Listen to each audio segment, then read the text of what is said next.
দর্শক, আপনাদের নিশ্চয় মনে আছে গত ফেব্রুয়ারিতে ঢাকা উত্তর সিটি কর্পোরেশনে যেহেতু মেয়র পদে এই মুহূর্তে কেউ নেই, সেখানে তার বিকল্প হিসেবে প্রশাসক নিয়োগের জন্য স্থানীয় সরকার বিষয়ক উপদেষ্টা আসিফ মাহমুদ সজীব ভুঁইয়া একটি ডিও লেটার দিয়েছিলেন জনপ্রশাসন মন্ত্রণালয়ে, এবং সেই ডিও লেটারটি গণমাধ্যমে ফাঁস হয়েছিল, যেটি নিয়ে তুমুল হইচই হয়েছিল। সেটি তো একটা গল্প। এখন যেটি জানা যাচ্ছে, তার নিয়োগকৃত সেই প্রশাসক মোহাম্মদ এজাজ দেশের একটি গোয়েন্দা প্রতিবেদন ফাঁস হয়েছে, যেটি বলছে মোহাম্মদ এজাজ দেশের নিষিদ্ধ ঘোষিত জঙ্গি সংগঠন হিজবুত তাহরির অন্যতম শীর্ষ নেতা। এবং মোহাম্মদ এজাজকে নিয়োগের জন্য একজন নারী উপদেষ্টা বেশ তৎপর ছিলেন। তার সুপারিশে এবং আসিফ মাহমুদ সজীব ভুঁইয়া উদ্যোগী হয়ে মোহাম্মদ এজাজকে ঢাকা সিটি কর্পোরেশন, উত্তর সিটি কর্পোরেশনের প্রশাসক পদে নিয়োগ দেওয়া হয়। এবং এই যে গোয়েন্দা প্রতিবেদনটি, এটি আবার ফাঁস করেছেন আন্তর্জাতিক গণমাধ্যম আল জাজিরার অনুসন্ধানী দলের অন্যতম সদস্য জুলকারনাইন সায়ের।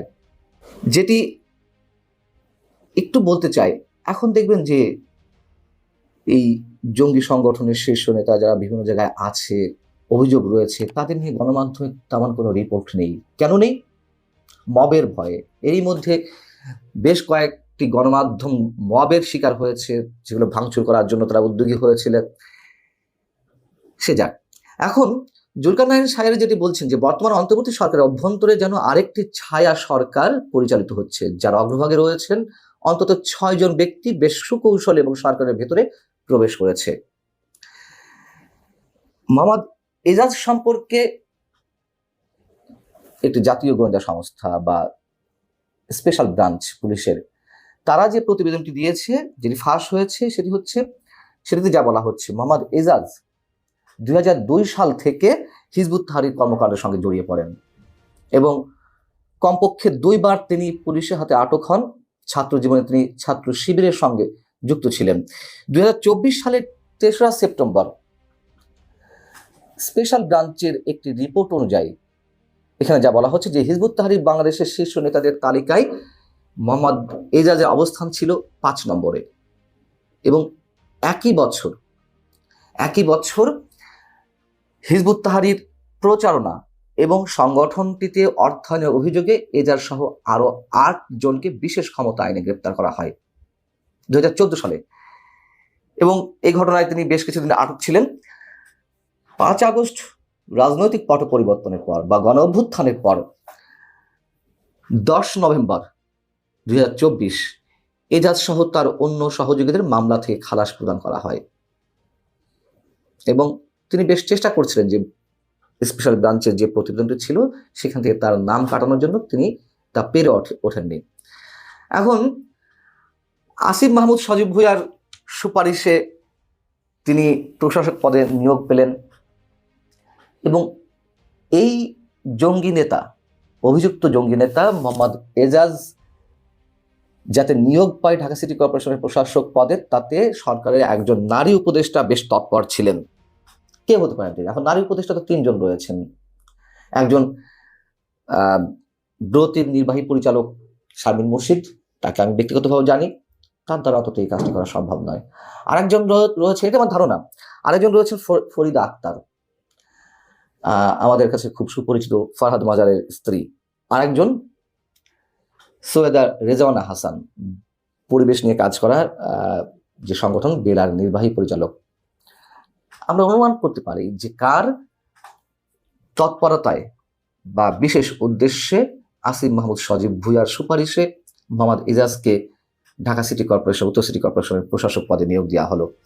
এখন যখন আসিফ মাহমুদ সজীব ভুঁইয়ার সুপারিশকৃত চিঠি বা ডিও লেটারটি ফাঁস হয়েছিল, তখন তিনি কিন্তু সেটি অস্বীকার করেননি, বরং অস্বীকার না করে তিনি কৌশলের আশ্রয় নিয়েছিলেন। তিনি সাংবাদিকদের কি বলেছিলেন যে আসলে উত্তর সিটি কর্পোরেশনের নিয়োগটা তো এই মন্ত্রণালয় থেকে দেওয়া হয়, অর্থাৎ তার স্থানীয় সরকার মন্ত্রণালয়, এবং ডিওটা একটা অফিসিয়াল প্রসেস। যে কোনো মন্ত্রণালয় যদি জনপ্রশাসন থেকে কাউকে আনতে চায় বা কাউকে নিয়োগ দিতে চায়, সেক্ষেত্রে ডিও প্রদান করা হয়ে থাকে। খুব ভালো কথা। কিন্তু জনপ্রশাসন মন্ত্রণালয় থেকে তো আর মোহাম্মদ এজাজ হোসেনকে আনা হয়নি, এবং তিনি তো বেসরকারি একটি সংস্থার চেয়ারম্যান, পরিবেশ নিয়ে কাজ করা। আবার সিটি কর্পোরেশনের প্রশাসক পদের মতন এই যে লাভজনক পদে যখন কাউকে নিয়োগ দেওয়া হয়, তখন তো স্রেফ একটি ডিও লেটারের মাধ্যমে কোনো মন্ত্রী বা উপদেষ্টার সুপারিশ অনুযায়ী কাউকে নিয়োগ দেওয়া যায় না। খুব স্বাভাবিক এটি। আসিফ মাহমুদ সজীব ভুঁইয়া যে সংবাদ সম্মেলনে তার আত্মপক্ষ সমর্থনের চেষ্টা করছিলেন, তখন একজন সাংবাদিকের প্রশ্ন ছিল যে যখন কোনো উপদেষ্টা বা মন্ত্রী কোনো সুপারিশ করেন, তখন বিষয়টি কোনো মন্ত্রণালয়ের বা অন্য কারো সেটি এড়িয়ে যাওয়ার সুযোগ থাকে কিনা। তিনি বলছেন যে এটি বিধি মোতাবেক হয়েছে। আমার আসলে এই বিষয়ে একটু গ্যাপ রয়েছে। আমি জানতে চাই, বা কেউ যদি পারেন আমাকে জানান, যে বেসরকারি পর্যায়ের একজন ব্যক্তিকে যখন মন্ত্রী নিজের ইচ্ছায় তার মন্ত্রণালয়ের অধীনে কোনো সংস্থার শীর্ষ পদে নিয়োগ দিবেন, সেই ব্যক্তি কিভাবে ওই মন্ত্রী বা উপদেষ্টার যে কোনো অর্ডারের বাইরে যাবেন? সম্ভব না তো। এবং সেই ব্যক্তি ওই মন্ত্রী বা উপদেষ্টার ইচ্ছা অনুযায়ী কাজ করবেন যদি ব্যক্তি ইচ্ছায় নিয়োগ হয়ে থাকে। খুব স্বাভাবিক। সেখানে একজন বেসরকারি পর্যায়ের ব্যক্তিকে কিভাবে সিটি কর্পোরেশনের প্রশাসক পদে নিয়োগ দেওয়া হয়? এবং এই এজাজকে নিয়ে তো বিতর্ক কম নয়। গত কয়েকদিন আগে আরেকটি নিউজ ভাইরাল হয়েছে গাবতলী পশুর হাটে ইজারাদার নিয়োগ নিয়ে।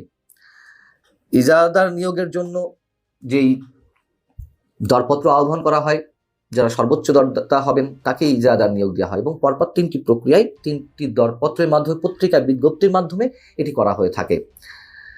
অর্থাৎ সিটি কর্পোরেশনের টার্গেট অনুযায়ী যে ব্যক্তি বা যে প্রতিষ্ঠান ইজারার টাকা দিতে পারবে তাকে নিয়োগ দেওয়া হয়। আমরা দেখলাম যে সর্বোচ্চ দরদাতা যিনি হয়েছিলেন মোহাম্মদ কফিল উদ্দিন, আরাত মোটরস তার প্রতিষ্ঠানের নাম, তাকে দেওয়া হলো না। ইজারা দেওয়ার বদলে খাস নিয়োগ দেওয়া হলো, খাস আদায়ের জন্য বা খাজনা আদায়ের জন্য ব্যক্তি নিয়োগ দেওয়া হলো, এবং সেই প্রতিষ্ঠানকে দেওয়া হলো যে প্রতিষ্ঠান এই দরপত্রের 3 নম্বর স্থানে ছিলেন। এখন যুক্তি হিসেবে নানান বিষয় তুলে ধরা হলো। মোহাম্মদ ইজাজ বললেন যে 1 নম্বর দরদাতা ব্যক্তি তিনি ফ্যাসিবাদের দোসর। এখন এই যে মোহাম্মদ কফিল উদ্দিন, তিনি ফ্যাসিবাদের দোসর হন কিভাবে? তিনি আওয়ামী লীগের সময় বিভিন্ন মামলার আসামি, তিনি বিএনপির স্থানীয় নেতা, এটি সবাই জানে। তো তিনি কিভাবে ফ্যাসিবাদের দোসর হন? এর মধ্যে আরো অনেক ধরনের অজুহাত দাঁড় করিয়েছেন, যেগুলো একেবারেই গ্রহণযোগ্য নয়, এবং এটি নিয়ে দুদক উদ্যোগ নিয়েছে বিষয়টি তদন্ত করার। দুদকের এই তদন্ত নিয়েও তো আমাদের যথেষ্ট সন্দেহ থাকার কথাই, নামকা বাস্তব দেখানোর জন্য এটি হয়ে থাকতে পারে, বা মোহাম্মদ এজাজকে ফ্রেশ করে বের করে নিয়ে আসার একটা উদ্যোগ হতে পারে।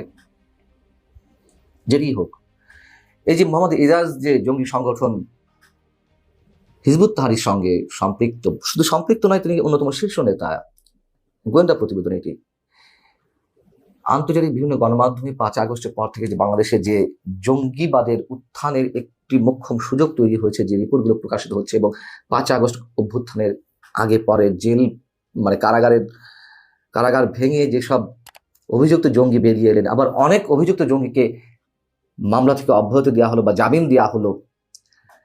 আমাদের কি মেলাতে খুব অসুবিধা হওয়ার কথা যে আন্তর্জাতিক বিভিন্ন গণমাধ্যম বাংলাদেশের জঙ্গিবাদের উত্থানের যে একটি সুযোগ, এই ধরনের রিপোর্ট অহেতুক হচ্ছে?